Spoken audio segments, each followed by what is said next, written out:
and we came here straight from Caprock Canyon. The arrival is impressive. When you enter the park, you drive down into the canyon through a series of switchbacks. It was interesting towing the trailer. Advice to a first-time visitor, newbie, RV driver. What's your advice to pulling it in, down in there, or pulling it out? Got the right trouble. It was definitely steep. It was awesome. So once we got there, we actually weren't able to check in at the office. They were out to lunch. So it was up to us to go find our own campsite. On the map, it showed 4 different camping areas. We drove through the first one, and it was nice enough. Really good views of the canyon. We thought it was great. But luckily, Savan went and talked to the park host, and he recommended going all the way down. So we ended up at the 3rd camping area, which is called Mesquite, and that by far has the closest settings to the bottom of the Red Rock Mountains and things. It was awesome. So we got an awesome campsite 81 in case you go, and the back of it led right off into other smaller trails throughout the campground area. So it was awesome. All the sites were pretty level. Water and electric hookup at all of them. I think there was actually 2 dump stations. So that was day 1 arrival. We weren't able to spend much time at the campsite because we had to go take Mia to the vet. We made an appointment with a vet here in the local town, which is called Canyon, and had her toenail fixed, taken off, and put her on antibiotics. So we went and did that. And the town of Canyon is actually really cute. It's nice. They have a grocery store, they have a Walmart, they have a really nice laundromat, so we did laundry while we were there. There's a really cute town square with a bunch of shops. The local coffee shop was really nice. We went there. So Canyon itself is really nice, and it's only about a 15 or 20 minute drive. So we spent most of the day 1 handling all that with laundry and groceries and stuff. And then day 2, we were able to get out and hike. The weather was nice. I think it was a 66 that day, right? Yep. It was a high of 66, so we went out and we did the Lighthouse Trail. The reason we chose that is because the map said that was their most popular trail. It was 2.7 miles in and 2.7 miles out.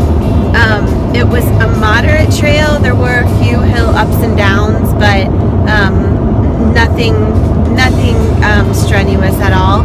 Just the length of it is probably the most challenging thing. So Mia made it 3.4 miles, which is the longest she's ever hiked ever. So her toe is obviously feeling a ton better since we've taken her to the vet, and she was a rock star. I did backpack her out. We just didn't want to overdo it. She probably could have gone more, but she was kind of acting like she was getting tired, and I didn't want to overdo it. And then we did an afternoon trail. Savan pushed me to go do a second trail. I was a little worn out, but we picked something pretty easy. There's a CCC trail that's rated pretty difficult, but we did a section of it. So you can pick it up about halfway through on the Triassic Trail for a quarter of a mile. Then you can jump on the CCC trail for a quarter of a mile and pick up another trail. I think it was called the Goodnight Overlook, maybe. Yep. And that was half a mile. And it was awesome. You stayed on the top of the, you didn't have to climb down any switchbacks or anything. You stayed on the top and were able to get really great overlook views. It wasn't difficult at all. I would call it moderate. There's a few areas where you have to scramble around the rocks, but not hard at all. You have to be okay with heights, right, Savan? Yeah. It was a little windy when we were there, and getting towards the edge of the cliffs was a little intimidating, especially with the wind.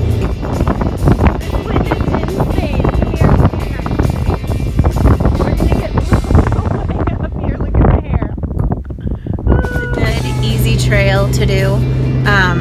in the afternoon after hiking all morning. So we did that. And then day 3 was kind of a bust. There was wind gusts of 40 to 50 miles an hour. 40 to 50 miles an hour on wind gusts. And it kept us up all night. I mean, the whole trailer was moving. Luckily, it didn't really bother the girls too much at all. They don't care. Yeah, we woke up the next day and it was still windy and crazy. So we went into town in the morning and handled some errands, and then decided on the spur, instead of adding a stop in Amarillo at the end of our stay, we decided to go up to Amarillo for the afternoon and evening. And so we ended up doing that. And where did you have to go for dinner, Savon? Big Texan. Yeah, the Big Texan. You kind of have to do it, I think, if you go to Amarillo. It's like the thing you have to do. So we went up to Amarillo in the afternoon and we drove down the Route 66 historical area. We also checked out a local brewery, the Long Wooden Spoon, I think. So now we are on our way to stop off at Cadillac Ranch before we head towards New Mexico. So we're excited to get to New Mexico. The weather looks like it's going to hold out and be decent for us, like 50s, 60s, heading into Santa Fe and Albuquerque. So stay tuned. We'll be there next and find lots to do in those areas. Lucy, where's our breakfast? Did you eat our food? Lucy, are you a bad girl? Did you get up here on the dash?